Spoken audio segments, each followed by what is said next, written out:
makuluan, 5:01 ng hapon. Kapit na ng mahigpit sa Travel ni Awel.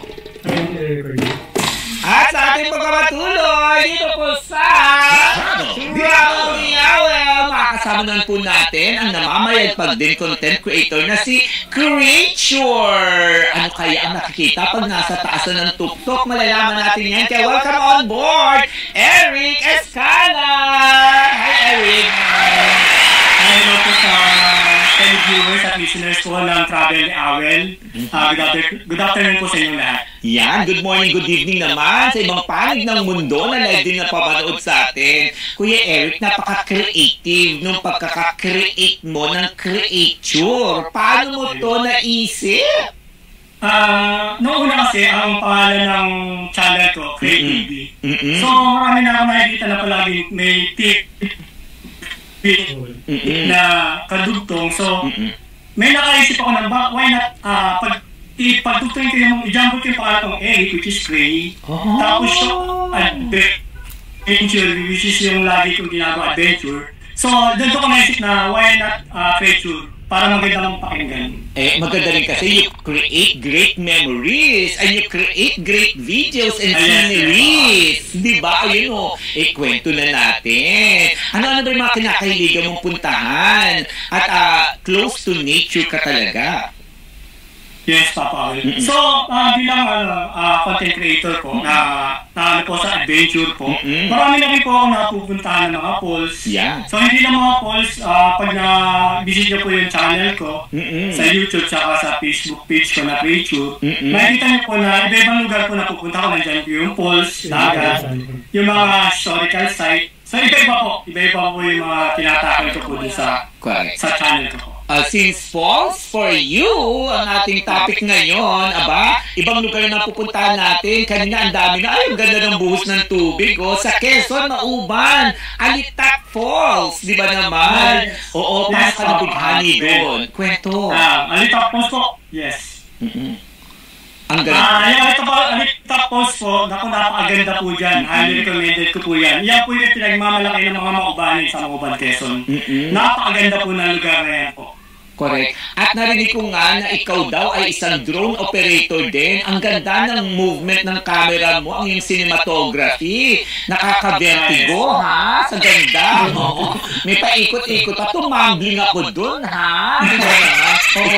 Oo. Di sa chat po niya kasi, kasama ko po rin yung kaibigan ko na FPD pilot po si Echo FPD po na taga Cavite. Shoutout sa Echo. Shoutout sa iyo. Naku, shoutout din siyempre mula sa Australia, si Roman Garavillas at si Maria Soledad Limlenco at Orly Sardegna. Tuwa daw siya sa iyo. Sa Labi River naman, Bungabon, Nueva Ecija, nakapunta ka rin. Ano naman ang kakaiba dito sa Labi River? Ang napakaganda dyan, Papa Awel, sobra. Maano ka, talagang pag nakita mo yung lugar ngayon, ma-amaze ka, talagang marerelax ka. Kung puno ka ng problema, pag nakita mo yung lugar ngayon in person, talagang mamamaka ka sa ganda. Nasa ganda ng lugar ngayon. Ang ganda nga, kita mo naman, mapapalabi ka talaga sa ganda ng Labi River, di ba naman? Sa Nueva Ecija naman yan. Pero may pinuntahan ka daw na Villa Berong Falls? Ano naman ito? Napakaganda dyan sa Villa Berong Falls. Yan naman po ay matatagpuan natin sa may General na Quezon. So napakaano pa po yung ng falls na yan. Kumbaga hindi talaga puntahin. Kumbaga talagang sasadyain mo pa siya. Talagang delikado yung pagpunta dyan kasi kung mapapanood po sa video ko, talagang bago ko makarating sa lugar na yan, delikado po yung dadaanan mo kasi kung di pagkakamali mo, pwede mahuli ka sa bangin. Naku! So napaka-adventurous po talaga ng experience ko dyan sa Villa Berong. So dapat talaga may pag-iingat tsaka may training. Dapat ang kasama mong tour guide, alam na, kabisado na. Kasi dapat daytime ka pupunta dyan dahil kung sabi mo, konting kending lang baka ma-falls ka na talaga, di ba? Opo. Pero kaya talaga maliwanag po. Daytime lang po talaga. Since nandun ka na rin sa General na car, di nakapunta ka na rin sa Kinatagwasan Falls. Opo, Papa Awel. Oo. Yung tinatagwasan po, napakaganda rin po ng tubig dyan talaga. Pero kung may sa bungad po, makikita nyo lang po, yan lang po yung bungad. Pero napakarami pong post yan, hindi ko lang po alam kung mga 7 post po yan na babaltasin mo bago ka makarating doon sa pinakadulo ng post na yan. Kaunting trivia lang po, ang pinatagwasan post po, galing sa salitang dumagat na pinagkimpilan. Kasi noong unang panahon daw po, ang lugar na yan ay pinagkakampuhan ng mga Hapon. Yan daw po yung mga nagsilbi nilang barracks. Yan yung naging stronghold ng mga Hapon. Tsaka ayun din po sa mga kwento, marami daw po talagang kayamanan na nakabuon dyan sa lugar. Sa lugar na yan, sa bundok na yan. Yan ang tanong ko kanina sa previous guest natin. Maganda kasi talaga habang namamasyal ka, makipagkwentuhan po kayo sa mga lokal. Kasi yung kwento na yun dapat nasasaling labi natin. Di ba po? Ipasa ang kwento para hindi mamatay ang kwento. Kita mo naman, ang ganda ng entry mo, Kuya Eric, dahil may kwento ka kung saan ako ang Kinatigwasan Falls. Di ba naman? Ang bongga. Oo. Sa ito naman, yung isa pang pinuntahan mo sa General Nacarden at Infanta, yung Agus River sa Banugaw? Yes po. Naku, napakaganda po yung Agus River na po. Napakahaba po niyan. Kasi hanggang po dito sa Merisal po, yan po yung connecting po ng river. Napakahaba po ng river na yan. Yung river na po yan, lumabagtas po pa. From river, papunta po ng dagat po. Wow, talaga naman. Marami ka nakita nagpipiknik doon? Kayo ba nakapag-picnic din kayo? Sinubukan niyo ba yung mga pagkain lokal, kagaya ng sinasabi natin kanina? Opo. Marami pong nagpipiknik din po dyan. Ang pinaka-pambato po nila dyan, yung mga sumang impantahin po. Napakasarap po na sumang nila dyan. Kahit hindi mo na kailangan na asukal, napakatamis. Ang sarap. Anong kakaiba doon sa suma nila? Gawa din ba ito sa malagkit o may kahalong iba? Kasi nakatikim na ako ng suma na may halong saging na saba, ganyan. Paano? Go. Teka. Sandali lang naman. Pumuputol, sandali lang na. Teka, mukhang po nakainan niya yung biko. Mukhang po nakainin yung suman. Teka muna po, kumakapit po yung signal po ni Kuya Eric. Pero ito na, machika ko lang. Yun nga, ang inaabangan ko magkwento. Di ba kunwari doon sa mga falls, sa mga river, may mga nagtitinda ng inihaw na saging, o kaya inihaw na kamote, yung lokal, ganon. Tsaka yung mais. Yung mais na puti, tapos nakakain ako ng mais na puti na may violet, yung may purple, ganon. Ang sarap po noon. Medyo nawala lang po ng konti ang signal po ni Kuya Eric Escala, pero babalik po yan, ha. Ang adventure po na ginagawa po niya, actually, bukod dun sa kanyang drone, yun nga po, may sinabi siya pa FPV, aerial content talaga, ang bongga noon.